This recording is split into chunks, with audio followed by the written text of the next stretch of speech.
Don't know why you are like that. Mm, mm, mm, mm.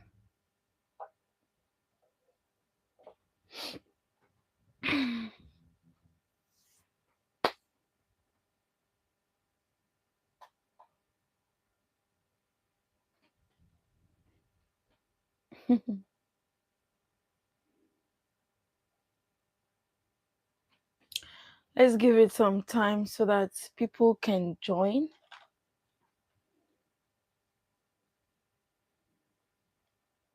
Let's give it a bit of time for people to click in and then we can start.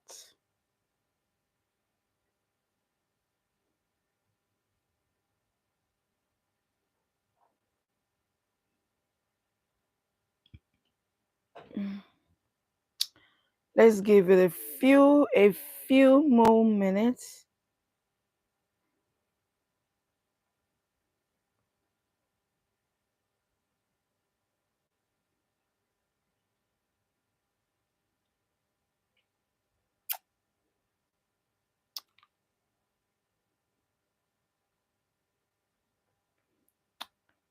Hello, Tommy Singh. How are you? How are you getting on?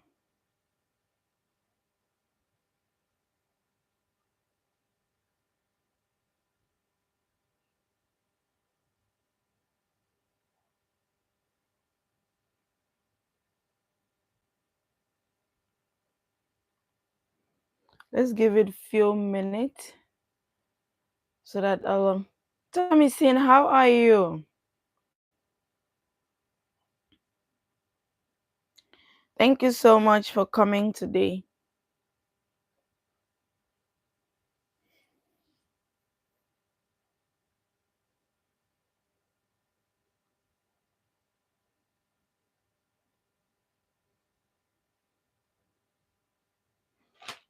Thank you so much for coming today.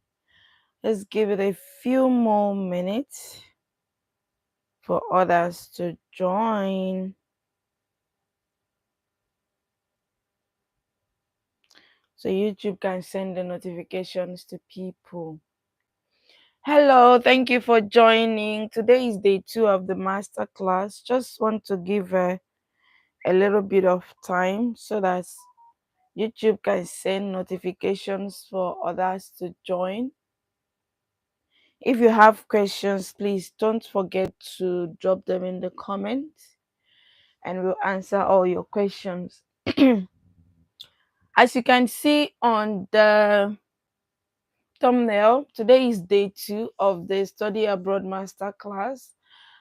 Basically, we are going to be discussing about how you can get admissions by yourself, how you can get proof of funds, and what course is best suited for you, how to choose a course that best suits your circumstances, your person, and not just to choose anyhow course or choose a course because maybe you have friends who are studying and then you just want or you think that's the most easiest course to get an admission in, so you just go ahead and apply to it without knowing what the future lies with the course that you choose, how to apply for the admission, and how to get your proof of funds.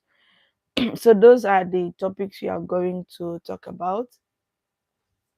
I'll just wait for 5 minutes. When it's in about few seconds now, it will be 5 minutes, then I can start officially. If you have any questions, please do not forget to drop them in the comments.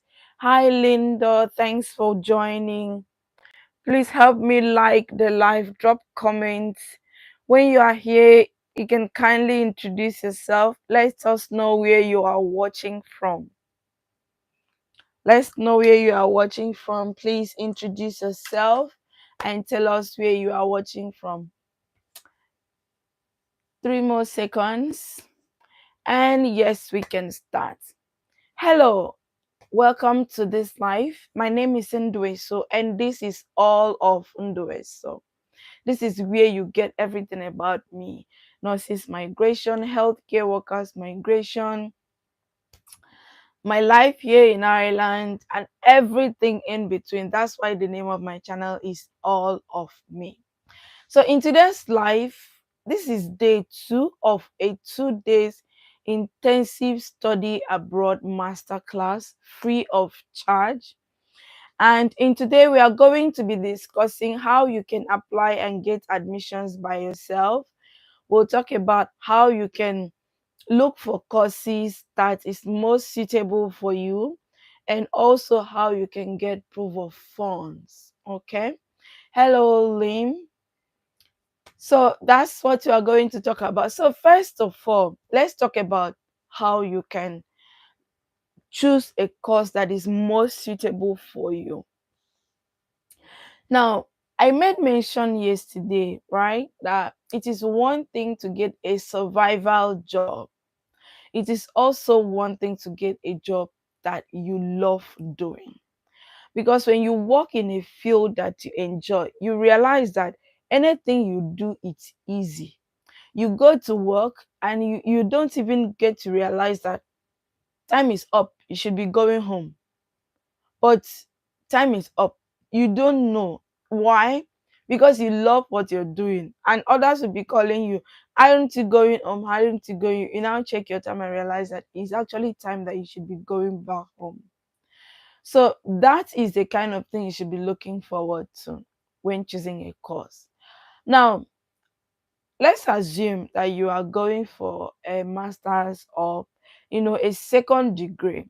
Now, you could let your first degree build the foundation for you, depending on what your first degree was. If your first degree was a career path that you are proud of, or it was a career path that is very clear, or it was a course that has a straight, direct, and a wider career path that you could choose from. Let's say, for instance, you were studying something like in the healthcare field. And even in the healthcare field, it's not every course that has a clear career path or have ways that you can improve yourself in terms of qualifications. But let's assume you study something that that you can rise up from what you studied, which could be something like, okay, let's say you were studying pharmacist, medicine, nursing, um med lab. You were studying something like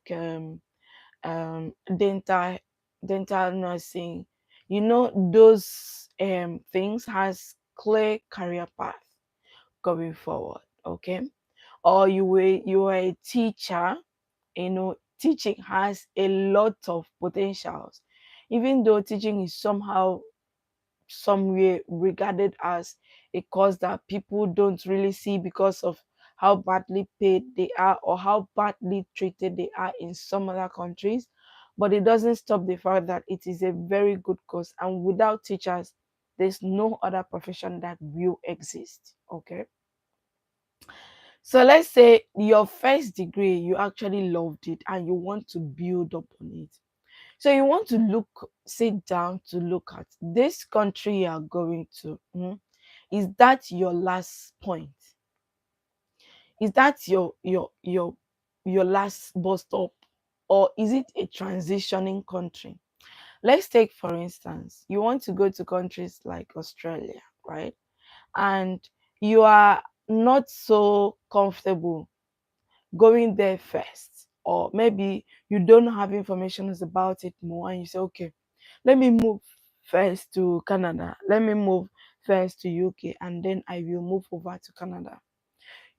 Because your last bus stop is Australia, you are not going to focus on schools that will benefit you while in UK. You're going to be focusing on courses that will benefit you when you later move to Australia. Okay. So you're going to look for courses that when you finish, you will be able to get a job that will sponsor your visa to remain in the country, especially if that was your aim, which in most cases, that is the case. So you don't just jump into studying anything, look through the course, that course you're going to study in that country, that course that you want to remain in. Is that course valuable in that country? Will I be able to make ends meet after studying this course? Can I get a job in this field that will sponsor my visa to stay? Can I get a job in this field that will allow me to earn well, to be able to bring in my family whenever I have them? For those of us who are not yet family oriented, I mean, you are not yet married and there's no kids, you're single. And if you are already married, will this course allow me to get a well paid job that will allow me to be qualified to get the type of visa that will allow my dependents to join me afterwards, assuming you are not going with them from ab initio? Even if you're going with them from the beginning, after you get this job, will the salary threshold that you're going to get be enough, hmm, be enough for you to get a visa or residence permit and remain with the number of family dependents that you have? Those are the kind of questions you should be asking yourself before you choose any particular course. Any particular course.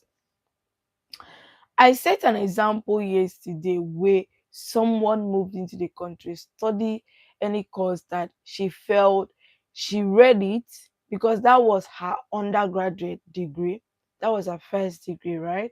And she just said, oh, since I'm already there, let me just continue with my first degree. And then she came into this island, paid thousands of euros to do her masters. As a when she did her master's degree for international students was 18,000 euros. She coughed that up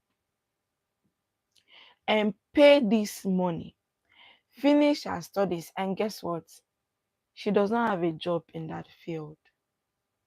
She's currently working in a different field that she had to do another course here to be able to get that field to work.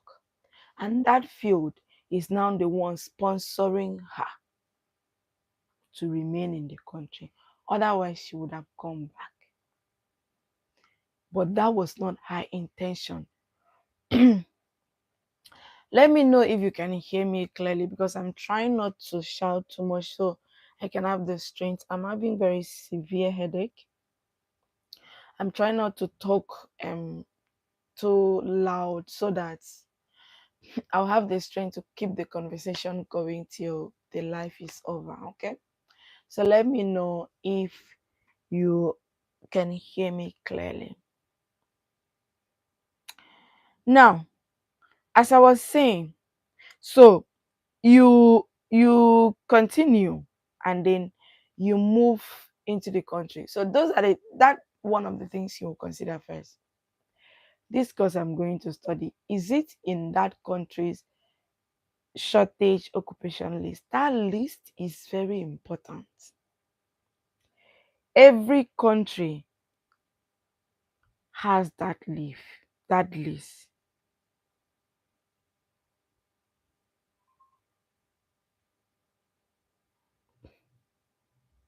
Every country has that list. Okay? Every country has that list. So you want to make sure that you look through that list. For for Ireland, it is called shortage shortage occupation list. For the UK, it is also called shortage occupation list. For Canada, it is still somewhat a name like that.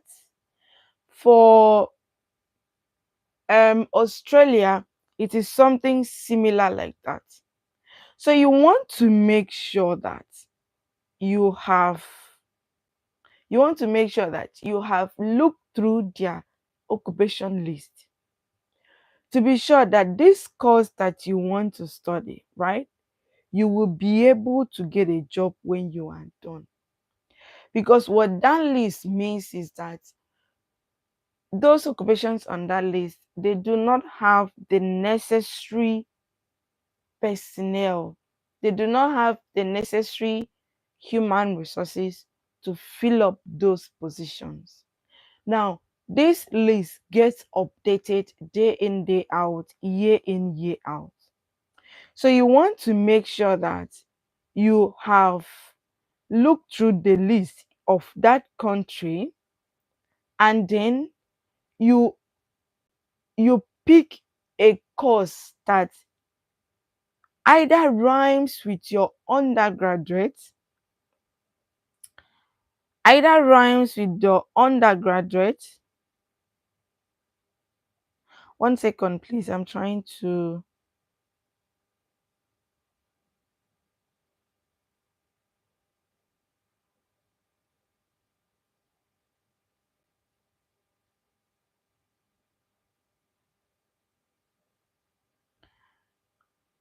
One moment, please. One moment. Please don't be offended. I'm trying to share the link to my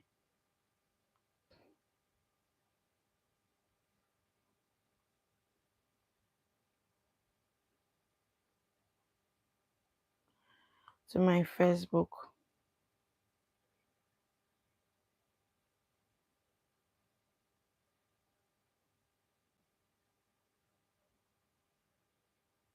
All right, that's done. So let's continue. Okay, so I was talking about the occupation list, right? You want to go to that country. Like in Ireland, they have the critical skills, they have the general work permit, and they have other occupations that will not allow you to get a, a sponsorship visa. Okay, so you want to make sure that you look through that, compare that with your previous experiences, compare that with your undergraduate degree, compare that with your job experiences, because sometimes people, especially in country like ours, where sometimes you finish school and you are not able to get a job in the field that you studied in. So you, let's say people study something like political science and they end up working in the banking sector. So if you are going to study abroad, right, why not, since you already have the job experience of a banker, why not look to see if there is a short course or a master's degree or even an undergraduate or a diploma course or a certificate course that you can do in that country that you are going, that will allow you, that will just give you like an additional qualification when you combine with your already banking experience. Open, when you compare with the already banking experience, you will be able to work. One second, please. You will be able to work. Okay, so if I were you, that's what I will look into. Okay, you want something? Have they brought the iron? Don't worry, they will bring it. So that is one part that you should do. Okay, now that's one of them. The second one is, what are your area of interest? Are you looking into changing a career? Is it that you don't like what you're currently doing and you want to change your career? Yes, go ahead, please. Look through the careers that you might be interested in. Compare that with the country that you want to go. Look into the job market. How many jobs are being advertised in that particular field? Are they currently looking for people in that field? Is it a field that people can easily get jobs? Ask yourself these questions. If you don't know how to get answers, here are simple steps on how to get answers to this question. One, go on Google, type that job description, and see in so country and see the vacancies that they will bring in.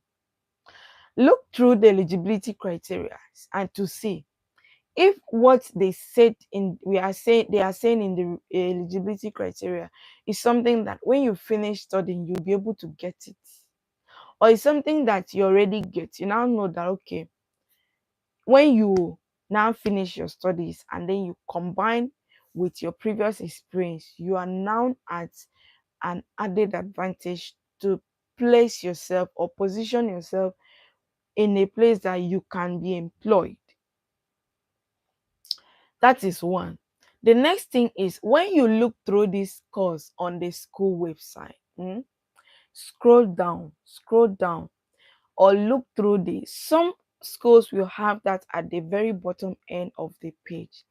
They will title it career.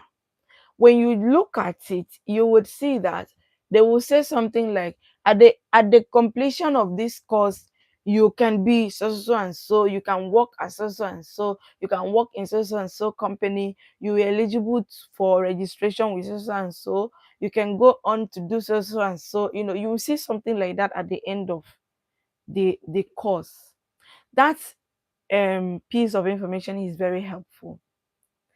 That piece of information is very helpful because you want to make sure that you read that place and you understand. If you do not still understand, there's one more step you can take. Send an email to the school. Send an email to the course coordinator. Send an email to an email address that is labeled as for inquiries. You can send inquiries to. Some will tell you for inquiries you can send to an international email. So there's like an office dedicated for international students guidance. So you can send your inquiries to that particular email. If there is a phone number and you can be able to make a call, fine, because international calls sometimes is quite pricey and you may not be able to like fund it immediately. So if that's the case, you can leave the calls and just send an email. With the email, they will respond to you and they will let you know, okay, these are the career paths. When you finish, you can do this, you can register with this. If it is, for example, now, if you are thinking of using the study route to come in as a nurse, right? Or to come in as somebody who is with the allied healthcare professionals, or as a pharmacist, and you just want to come and do some course, so you can send it to them. And then at the end of the day, you see that on that course they will tell you this does not qualify you to register with the Northern Hemisphere Board of Ireland. If you want to, you can get information here. They'll put a link. That link will take you to the NMBI website. The same is applicable to many other professions. Same is applicable to many other professions. So you want to make sure that you go through it and then you see if it's something you want to do or not. After that, if you are still confused, you can reach out. You can see on the website that they have this um aisle that is allocated to alumni. You can see if there is like a chat box where you can type questions there. You can ask questions and see if somebody will reply. If there's an email, you can reach out to them and they will answer you. So that is how you can go ahead, sorry please, and get information about what the course is entail. You could also reach out to maybe anybody you think has migrated abroad using the study route and is currently studying that particular course you're intending to study. If the person is open enough, he or she will be able to tell you, oh, I love it. When I finish studying, I will be able to work in social places. I'll be able to work in social places. Some of them will tell you, don't try it, it's waste of money. Then you know they already made the mistake. You do not have to also make the same mistake. Okay, you do not have to also make the same mistake as well.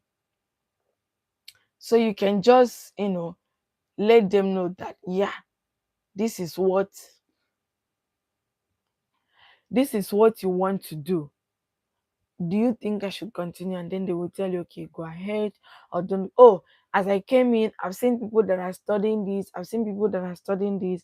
If I had known, I would have done this, I would have. Then you will know your next, like the next thing for you to follow, instead of just going blindly into something. Remember, it is not cheap. It's not cheap. I don't think there's any master's program now that is less than 20,000 euro, especially schools in the city. Maybe you can get for like 19 something, 20 something in some of the counties, or some inside, like counties that are very far away from Dublin. But in Dublin, I don't think there is any course that the master's degree is less than 20,000 euro. So just think twice before you spend that money. Okay. So that's it for like choosing a course to study. Now, for you to even know which schools offers these courses, where is the location of the school, why should I choose that school? Yeah, there are schools in many countries that pride themselves very proudly on their website. Like when you open school website, you see that they will take something that they are among the top 50 schools in the world, they are the top 20 schools in the country, they are the top 50 or 100 schools in Europe. You will see some ratings like that.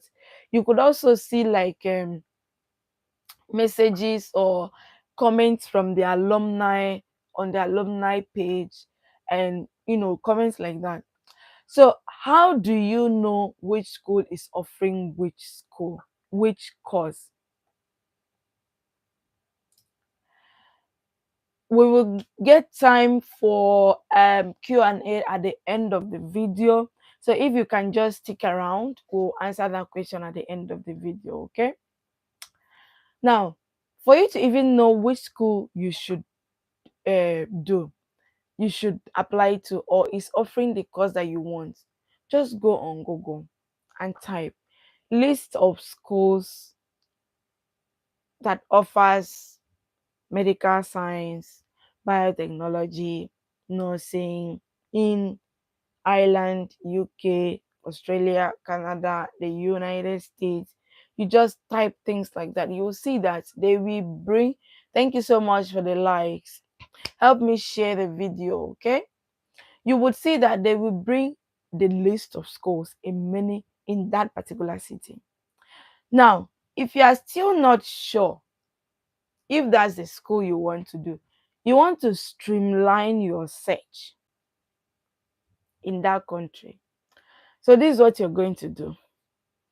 Browse the different states or provinces or counties. Like in Ireland, you can type names of counties in Ireland. They will bring out all the counties. Then you now pick each of the counties and say name of school offering so so in Dublin, names of school, list of school offering so so in Cork, list of school offering so so in Galway, Waterford, Kilkenny, Laois, stuff like that. You will see that you will narrow everything down, and you will have an idea about every school. And then you also have an idea about which of them is actually a bit affordable. Yes, you could also check that, especially if you are looking into something that is a little bit within your price range. But just for bonus, when it comes to school, any school within the city will be extremely pricey. Like in Ireland, Dublin will have the highest school fees, but it will not be all schools in Dublin, right? There are those schools that have been in existence for years. Those ones like Trinity College, UCD, that's Trinity College, University College Dublin, um, Dublin Business School. Those kinds of school, you will see that the fees are so much higher compared to schools in like a like to compared to school like Atlantic Technological University that is as far as Kilkenny, Galway, Waterford, those ones, the price, it's not like it will be cheap, but it will be slightly. For example, when I checked price for top up nursing, right, in University College Cork, it was about, I think, €15, but with scholarship, 15,000 euro, but with scholarship, you could get it to 9,000 something. But that same course in like Atlantic Technological University was about 11,000. So you could see the difference in just different counties. And the more you leave the city, the more cheaper your accommodation will be, the cost of food that you buy. Cost of food may not be really be different because prices of foodstuff tends to be highly regulated here. It will still be somewhat the same, but in terms of accommodation and the fees, there will be much difference. So you want to look into that as well if that's something you want to consider. Now, when you have selected the course, to um the next thing is for you to go online and apply for the admission. Now, guess what? It's and in fact, getting admission in abroad is the simplest thing you could ever do. It is the simplest thing that you could ever do. I'm telling you, it's very simple that you can get admission in 1 week. Like you apply on Monday before Friday, especially if that week is the week that are reviewing applications. In like 3 weeks' time, you can get admission. And guess what? Admission fee is not pricey. Most schools is €50. Most schools is like 50, €100. Is the cheapest fee that you could ever pay. And all you need most times is your passport for identity, your transcripts, your certificates. That's all you need in most cases. In most cases, that's all you need. Your transcript, your certificate, that's your previous certificate because you're applying for masters or something higher than education you already get, and then the application fee, your passport. That's it. It's very simple. And the application comes in just few steps. By you just clicking on that button that says apply here or link to apply. If it is some schools that require you to create an account, then you will just need like your email address and your password. Then you create an account and then you'll be able to see where to apply. 1 second, please. Let me drink water.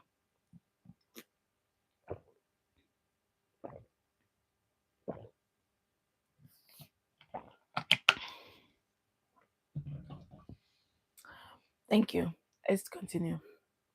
So the application is just in few steps, like I said. You could just, literally just apply and then you see it. Most schools may have like application form that you need to like download and fill it out and then you apply. Now that we are still talking about how you apply for admission, let's quickly chip in scholarship. In most schools, scholarship is clearly written. It's clearly written. Especially for masters, there are lists of scholarships for most schools. You just have to go to the scholarship section, check the scholarships that is applicable to international students.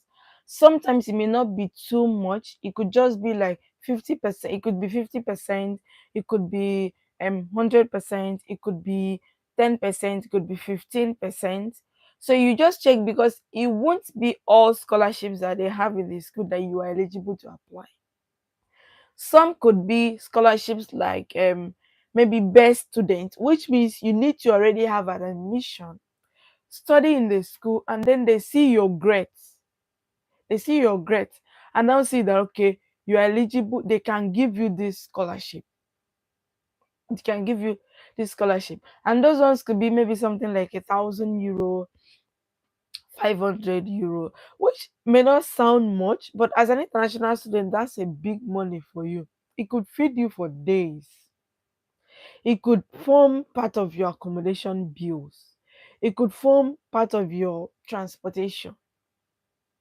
Okay. So always be on the lookout for anything scholarship in that school for international students that you're applying to. That does not mean that money schools will like just give it out the way they have all the eligibility criteria and you can't really influence it. You just need to look through to see that you are eligible for it and then apply for it. Sometimes it could be automatically what is it called? It could be automatically applied. It could be automatically applied when you are applying for the school, especially those ones that are like 15 or 20% school fee. 15, 10%, 20% of the school fee. Those one tends to be automatically applied. But anything that is higher than that, you need to apply. You need to apply. And most masters has scholarships. Undergraduate don't tend to do that. I've already explained in details about scholarship things in the video that I made. It was still a live video that I made. I talked about so many scholarships on that video. So you might want to check on the IELTS, the live section of my YouTube channel, and then you see the scholarship video that I did. I explained a lot of things in details in that video. So those ones that are like up to 50% is not really something that comes in very handy to everybody. So you will need to apply. Okay. Now I've talked about how you can determine which course is best suited for you. I've talked about how you can apply for admission, and then I've talked about how you can look out for scholarships.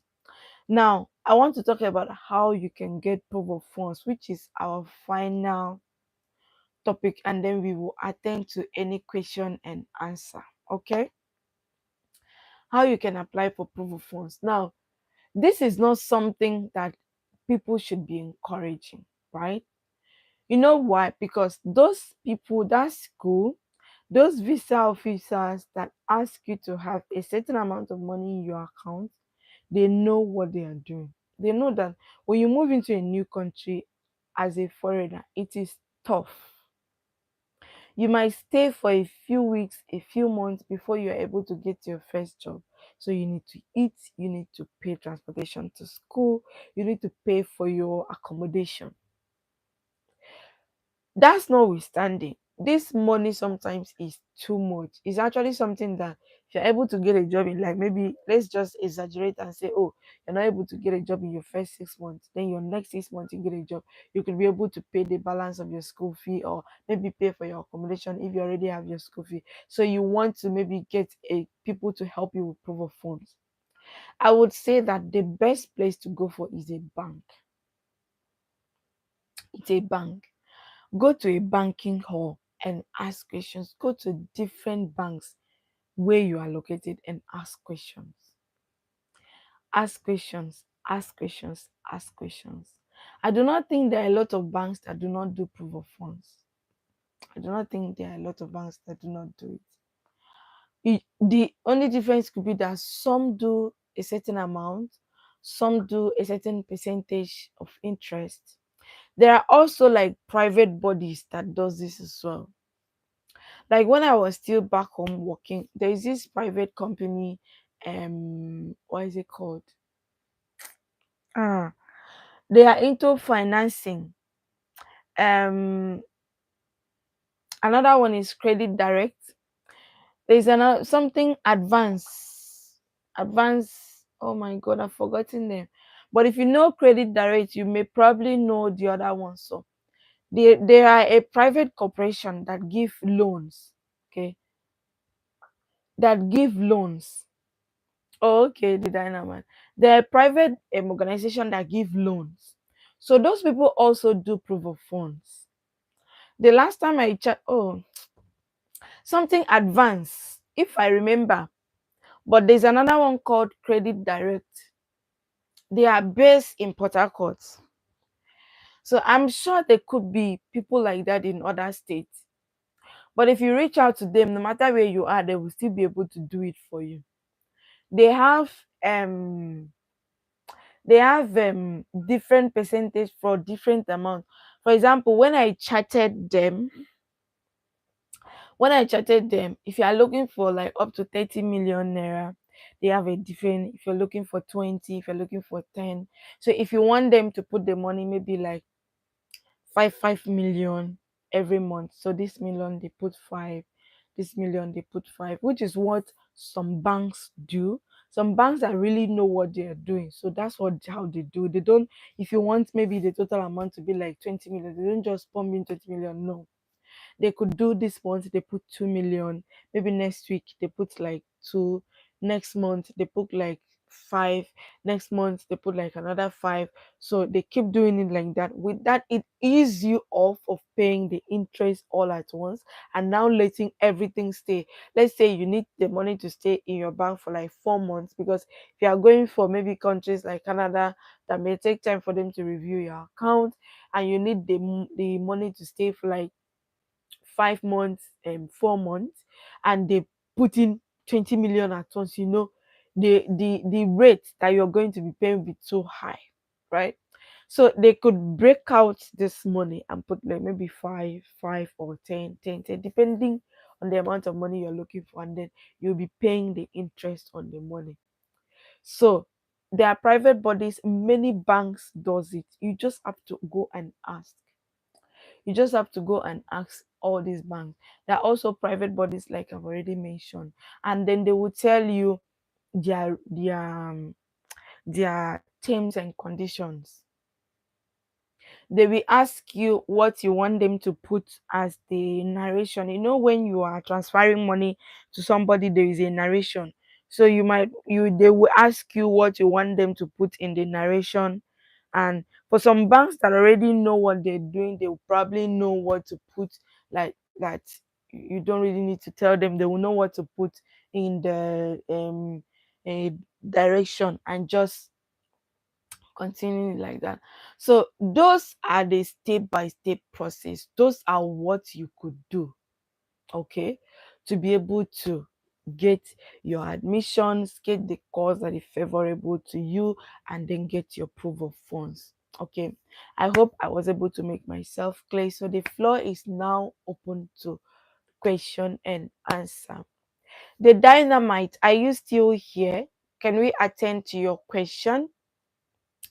The dynamite, are you still here? Say yes, let me know so I can attend to your question. So I make sure that you are hearing it. You know, you know what I am talking. Say yes, say yes. Let me know that you are here. Your question was, is Ireland still worth coming in 2025? Are you here? Should we answer your question now?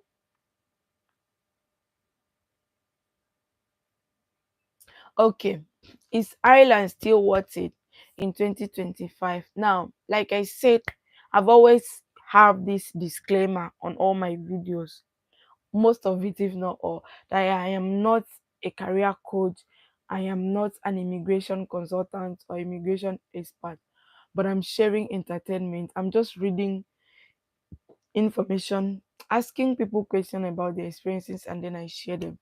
So, in my opinion, in my small head, it depends. But if you were somebody in my shoe, when I say my shoe, I mean somebody who is still trying to make ends meet, and you can afford to study in Ireland in 2025, please come. Please come. When you say, is it still worth it? What do you have in mind? I assume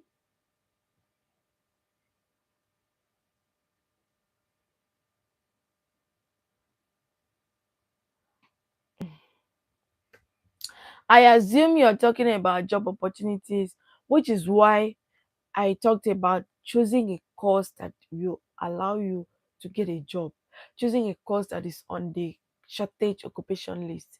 So if you are coming to study that kind of courses, yes, you will definitely get a job after you're done.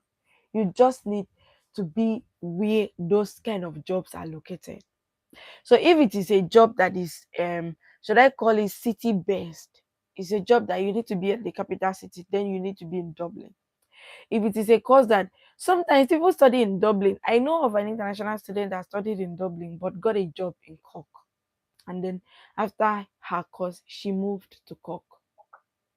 She's now working full time in Cork, but she studied in Dublin, and that's where she got her job. So, is it still worth it in terms of I think that's it. Being able to continue your life in terms of your remember when you study in Ireland, the years that you are the people are saying no jobs. What kind of jobs are they talking about? Because what kind of jobs are they talking about? It has to be something that that the country is looking for. It has to be something that the country is looking for, and you definitely get it. Okay, let's say for instance you are a pharmacist. Why won't you get a job? Or you are one of these biotechnological companies or thereabout. Why won't you get it? Why? It's a struggle when some courses are not so like that. But you definitely get something when you are studying something that is in high demand. Reason you should look out for those kind of study. So accounting and finance, look into the market. I know accounting has I think accounting has like a regulatory board or something like that, because and you need to be what is it called, chartered accountant or thereabouts, because even in Nigeria, those that just did accounting only don't get jobs easily compared to somebody who finished accounting in the university and then went ahead to do the other parts. I know there is this other part that they do that make them chartered accountants. If these two people are applying for jobs, who do you think the employer will prefer? Who do you think the employer will prefer? Okay. Who do you think the employer will prefer? So you need to look at the job market of the course you're coming to study. You need to look at the job market. It is very important. Look at the job market. Look what it looks like. Are they like even if it's not severely, are they still looking for people? Are they still employing people? Are they still employing people? That's what it should be looking. Yes, I can. Yeah, that's it. That's the second part that you people usually do. And I know many accountant graduates in Nigeria that are not registered with ICANN. They won't have the same opportunity with somebody who have registered with ICANN. And I hear that thing is expensive to do. But that's what makes you a complete accountant, if that's the word. Or yeah, that's what makes it you. So you need to look at the job market. For accountants, I think their work will basically be in maybe like the banking sectors, companies, even in hospitals, because even in hospitals they still have like those people that can work in payroll. It was even when I came here that I know that they have a people that are payroll specialists.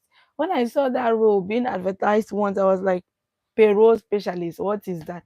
And when I go went through the qualification, the eligibility criteria, I saw that the person will be like accountant graduate or one other financing graduate, but has to then do like a course or something like that to be certified as a payroll specialist. I was like, so we have something like that. There is something like that. It was even when I came here I realized that there is a course like cardiac physiologist. What is that? And I'm seeing so many people going out about with that tag, cardiac physiologist. I'm even seeing the adverts online. Cardiac physiologist. Wow. Yeah, okay. But they need you to, because one of the, it's an accounting role, yes. But in that job, they needed you to be, I think, I don't know if there's like maybe a certificate course to do to become a payroll specialist or something like that. I don't know if there is any. But you know that those kind of job roles will come once in a while. It's not something, because you can't have like 10 payroll specialists in one facility at the time, all full-time employed. If you get what I mean, you can't get 10.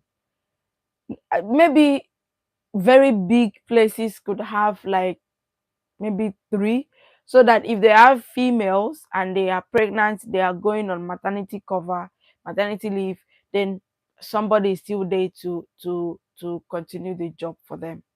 Okay, to continue the job. So, and then that kind of role, you are not looking in one place, you're looking at everywhere, because that kind of role, anywhere that there are people who are being paid, then they will need that kind of person. But it will just be a few. So even in hospitals, in companies, even in the banking sector, even in other companies like that, you need those kind of people to work with. Okay, so you just have to look at the job market, and also look at something like, okay, even if this job market in this country does not favor me, if I get this qualification, will that also, is that qualification globally or internationally recognized? Because that's another thing. Is that qualification internationally recognized? For example, now, as I am a registered, because I like to use healthcare as an example, because that's the only field I know. I don't know much about many other fields. That's why I always use the word, you as the professional, you should understand what I'm trying to say. So let's say, for example, I am a nurse. I came here on self-sponsorship, right? And then I am done with the registration and everything. And then I'm not able to get a job in Ireland. UK is here. I can go. And as I am already here, they will get me quick, quick. Australia is there. I can go. Canada is there, I can go. New Zealand is there, I can go. And when once I have Irish registration, Irish license, like I don't need to even write many exams again. Many of the exams will be exempted for me because I have this licensing, or I have this license. So you also try to look at something like that. Even if you're studying in one particular country because probably that was the country you wanted to, or that was the country you could get it to, or that was the country you had information about, after you finish and you're not able to get a job in that country, is it possible for me to move to another country and continue my job role? Is it possible for me to do that? Will this country I stay give me the flexibility I need, or the publicity that I need in my career? Those are the things you can look out for as well. Sometimes you could even go to most of these small European countries, not because they are popular, but because their school fees is cheaper. Because there are other small, see this 20,000 euro that people are paying to study a master's in Ireland. There are other small European countries that you could get masters for like 7,000, 10,000 euros. But when you get a qualification from that country, because you're already out from your country, because this red list stuff does not only affect healthcare professionals, it cuts across all fields, right? So because you are already in that country, and then you are not resident in a red listed country. For example, now I have some colleagues who are in the UK and they want to come to Ireland. They get jobs easily compared to somebody who is still back home in Nigeria. So that's another thing you may want to look out for.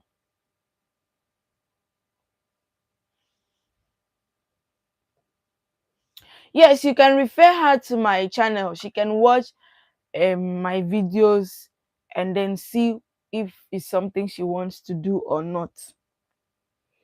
See if it is something she wants to do or not. So she can just have a look at my videos and see if it is something she wants to do or not.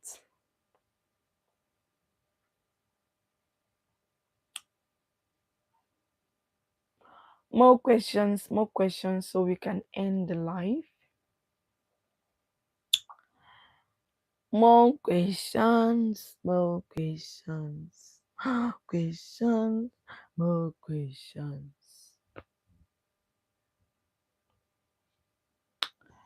Any more questions?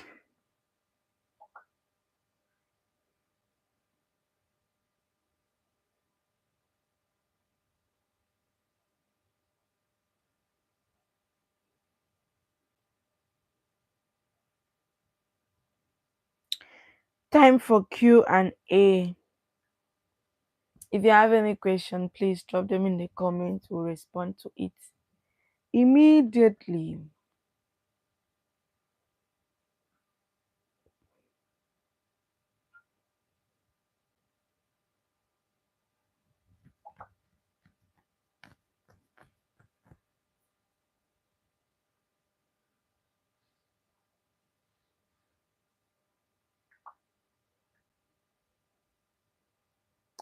More questions, more questions, more questions.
If you have any questions, drop them, drop them. Let's respond before we end the live.